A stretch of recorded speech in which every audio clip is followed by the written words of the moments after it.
Alright, Greenleaf fans, this is my review for episode 2, the second day. Now, before going any further, a couple of things. As always, if you are new to the channel, make sure you take a moment to hit that subscribe button. Also, hit the thumbs up button to show you like the video. And when you're done with those two simple things, hit the bell notification icon. That way you stay up to date whenever I post new content on the channel. And also links to all my social media in the description box below.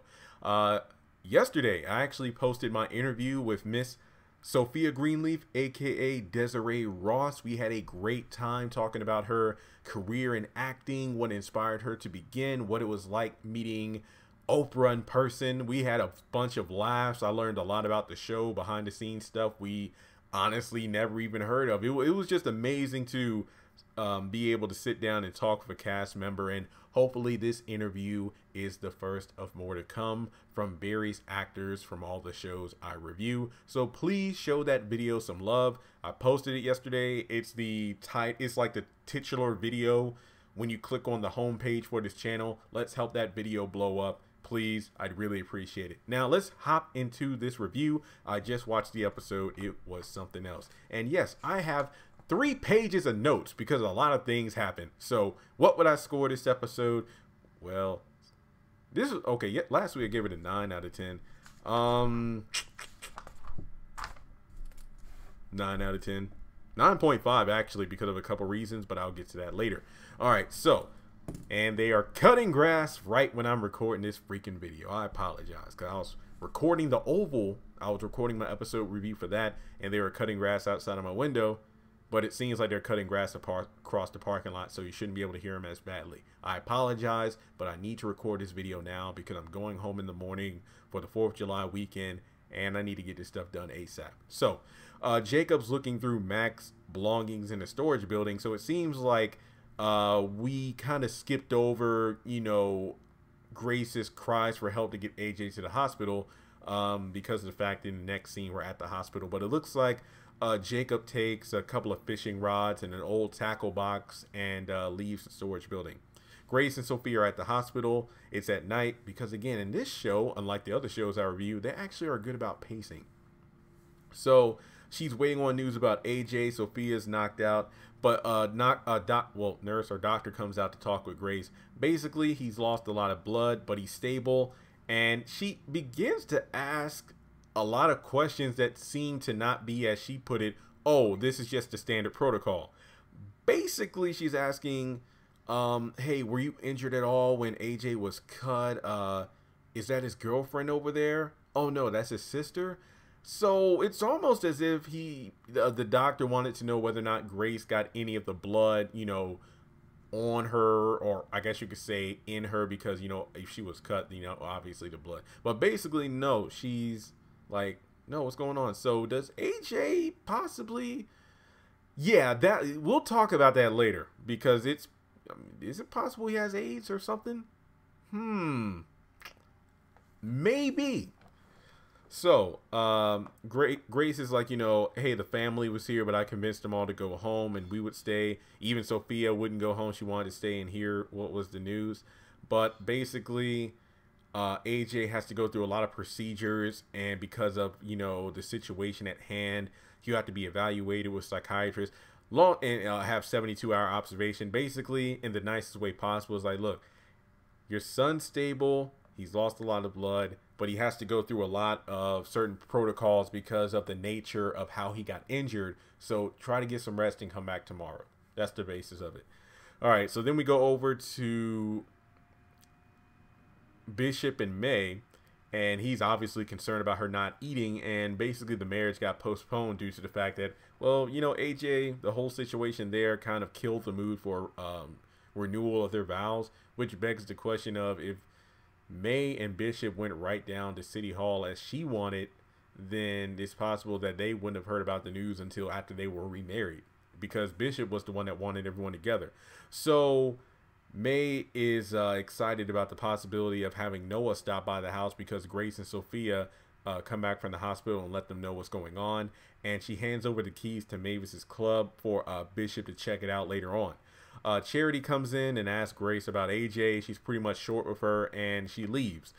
Mae pretty much snaps at her, and Hungry Mae is like the best Mae because her, you know, bite your head off demeanor is just hilarious. And Charity can't believe what's going on, but she's like, and Bishop even's like, look, you almost had her son arrested. And then Mae's like, you know, again, your traitor is like, basically calls her an idiot in layman's terms, and basically calls her, yeah, you'll be in the shadow of your favorite biblical character. Who, Naomi? Judas. And when Mae got up from the table, my goodness. So Bishop tries to stop her and talk for a moment, and basically is like, look, well, your mother makes a point, and then she just goes to work. Fine, I'll go somewhere where the people like me, at Calvary. Oh, wait till you get to work, Charity.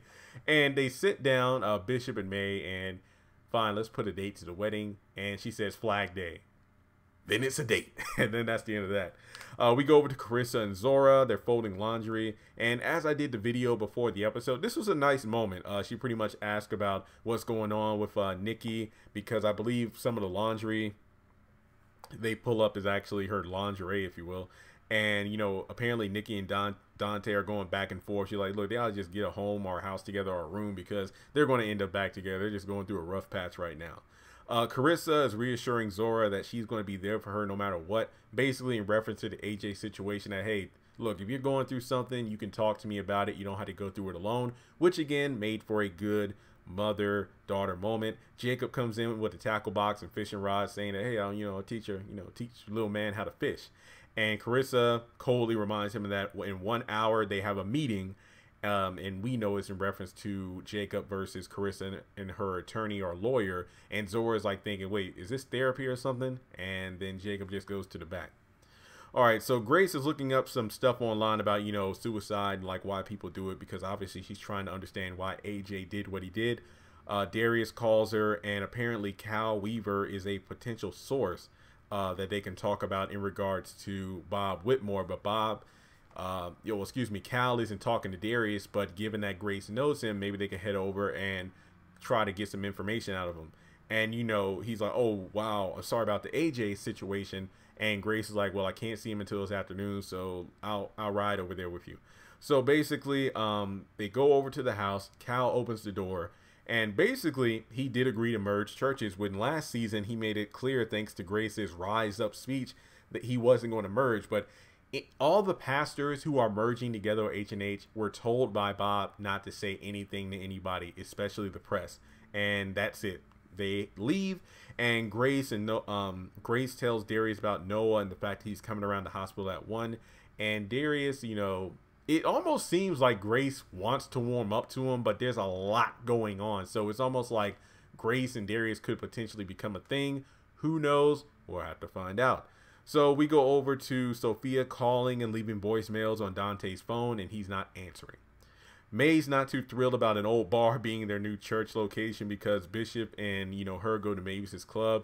And I just really saw a lot of Victoria, or not, well, technically Victoria, but more so Veronica Harrington and Mae's tone when she was describing the location, because I love Bishop's optimism about the club and the potential there is in making it the new church, about the history behind it. But Mae's pretty much saying, look, if we're going to start over, which she's not too thrilled about to begin with, we're going to have to tear this whole place down. And Bishop is like, okay.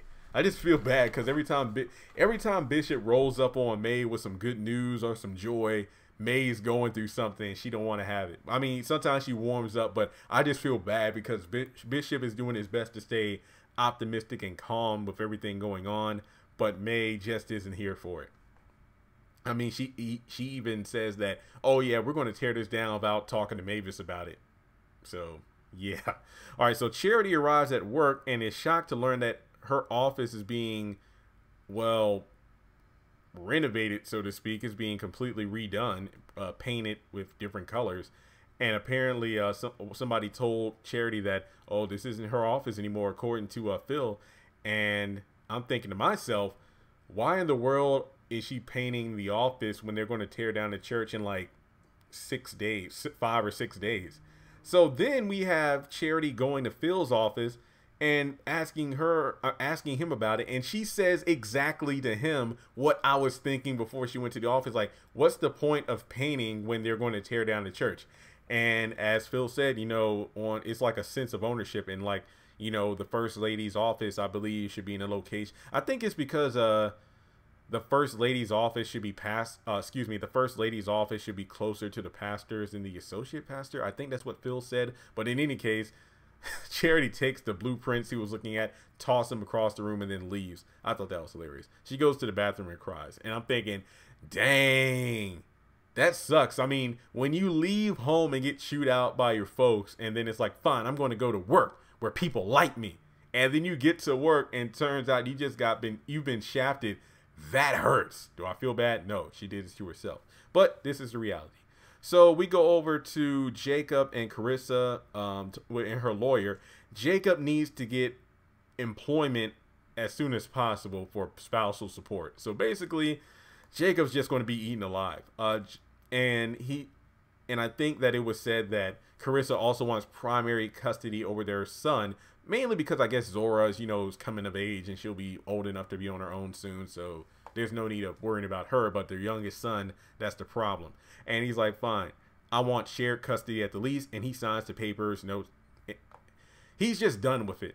And I feel bad. I really do. Because he probably has a daughter with Alexa and he doesn't know about it yet. So we go over to Grace and Noah at the hospital. And when Grace shows up, he gives her a long hug. And she doesn't seem to respond to it at all. I mean, she's shocked and, doesn't really know what to do. But in any case, we come back to Noah bringing them both coffee, and there's no word from the doctor yet, but she does, I guess you could say Noah reminds me of me, pretty much the nice guy who tries to give compliments to a girl he likes, but she's pretty much non-responsive. But when it's somebody she actually does like, she does warm up. Yeah, I've been there, Noah. The only difference is it didn't involve a child I didn't know existed. So he just tries to comfort her and reassures her of restraint. Like, look, if there's anybody who can handle the situation alone, it's you. And he talks about the Isabel divorce, and he realizes that he was holding on to something that was never going to work. The doctor comes out and says AJ doesn't want to see Noah. Ouch. And he doesn't want to see Grace either. Double ouch. And basically, it's like he's working through a lot of shame and guilt, and, they can try to come back tomorrow. Let me put it this way. My parents, I know for a fact, even if, being an adult, if I said I didn't want to see them, they would see me. And I'm not saying Grace and Noah are like cowardly for not fighting for it, but I just know my parents, they would like, I know that boy ain't, well, no, I'm not on their insurance anymore. I keep forgetting that. It's like, I know that boy if they didn't come back there physically, I could probably hear them from the waiting room. I know that's how that would have went down. That's all I'm saying. So AJ, he can sit up there and say he doesn't want to see him all they want. I just know how my parents would act. All right, so we go over to Zora and Sophia.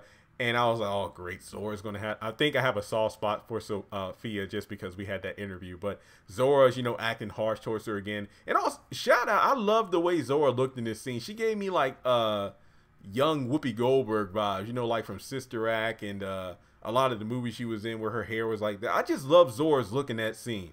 Kudos.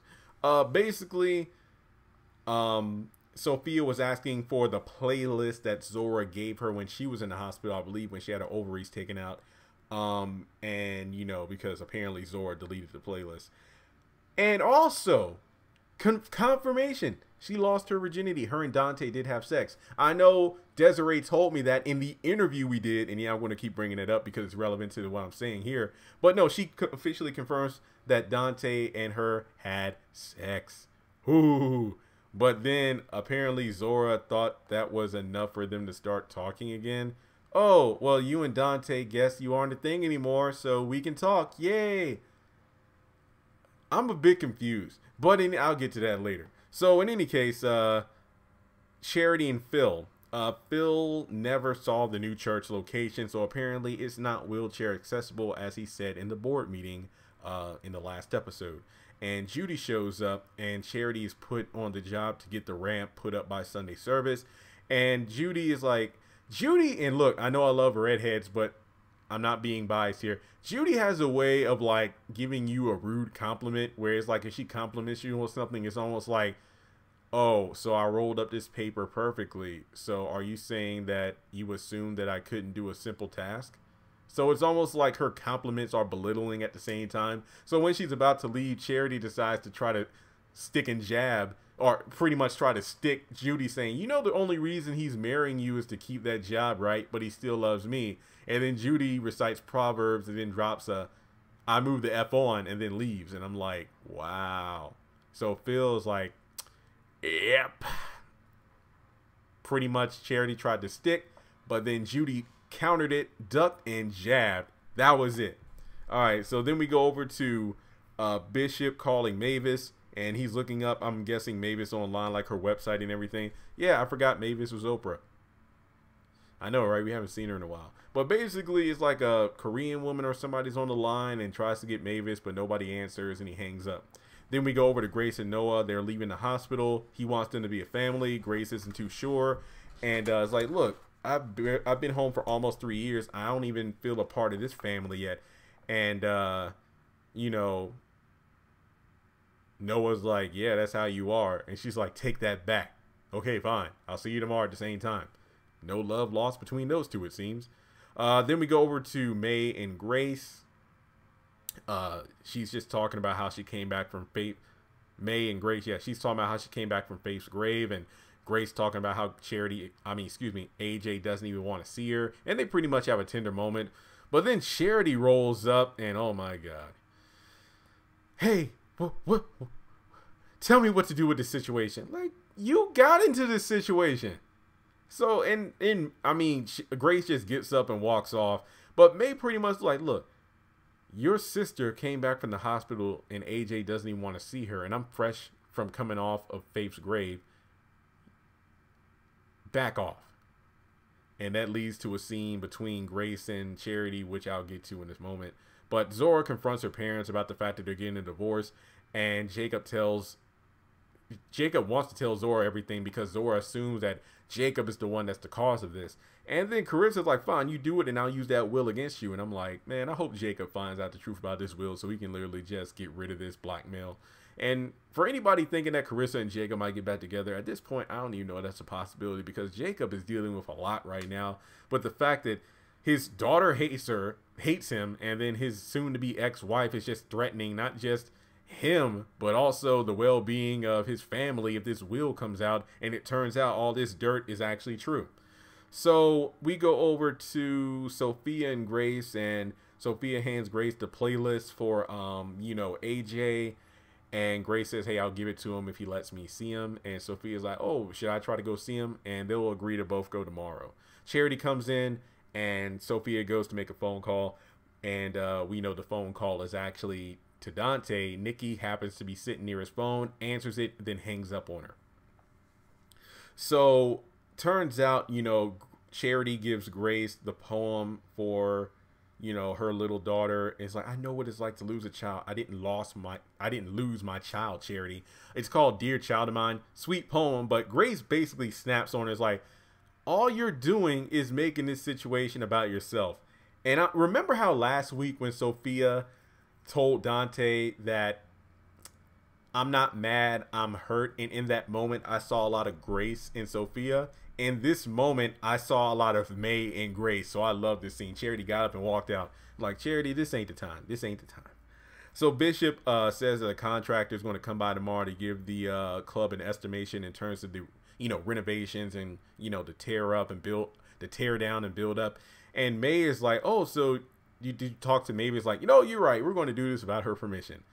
And he still wants to set a wedding date. And Mae's like, wait, don't you remember we talked about it this morning? And honestly, I didn't think anything was wrong because I'm like, maybe, at first I'm like, oh, is Bishop trying to set a date for their wedding in like the new church? Maybe that'll be a date. But apparently this was a sad scene because when I first saw it, I was like, I didn't think too much of it because I'm like, yeah, Flag Day. So I'm like, Bishop probably honestly forgot because there was a lot going on in between the time where Mae said Flag Day versus him coming to her now about the whole contractor thing. Because when she said Flag Day, it honestly sounded like something sarcastic just to kind of get him off her back, because Bishop has a knack for coming up to Mae, but at the worst possible time where she's going through a lot. So yeah, he's like, big celebration. Okay, June 14th. And then he walks out and she looks concerned. So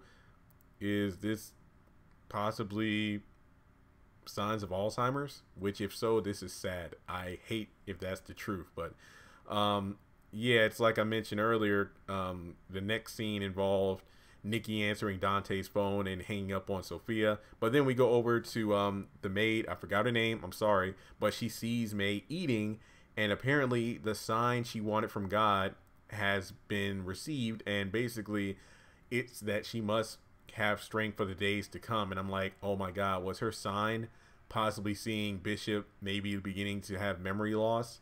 Because if so, sad. But it was funny how, look, that pasta is a week old. Let me make you something fresh. You go ahead and make something fresh. I want to eat this pasta. It's mine. Oh my Lord, this tomato. And here we go, closing off the ending of the episode. But Jacob and his son are fishing. He tries to just let his son know that everything's going to be all right. He goes to grab something else out of the tackle box, but find Loretta Davis's will. Dun, dun, dun. And then Zora throws, Zora goes up to Sophia and asked if she sent Dante some nudes. And I'm like, dang, Sophia. And apparently she did, and they got leaked. Dun, dun, dun. And they're cutting grass outside of my window again. Sorry. Yeah, the plot thickens because Sophia's thick. Next scene, we got Grace getting a call from Cal. And the only thing she's going to say is, he's going to tell her is, Edenvale Lending. That's all I got to say. I'm not going to contact you anymore. And don't tell your friend from the newspaper to contact me either. Edenvale Lending. Bishop puts on some music from, what is it, Fury Lewis, when I lay my burdens down. We got Grace going back to the hospital to see AJ sitting in the waiting room. And we have Jacob going to see Tasha because he's looking for Basie. And Basie's dead. And that's the end of the episode. So, man, so much happened in this episode. I was pleasantly pleased. Does Bishop will he develop Alzheimer's? Does AJ have AIDS? Will Sophia find out who leaked the nudes? It was probably Nikki. It was most likely Nikki, not Dante. And yeah, with that being said, 9.5 out of 10. Make sure you check out my interview with Desiree Ross. Check out my trailer breakdown for next week's episode. Shout out to the patrons over on Patreon. You can join in for as little as $1 a month. And with that being said, I'll talk to you all in the next video.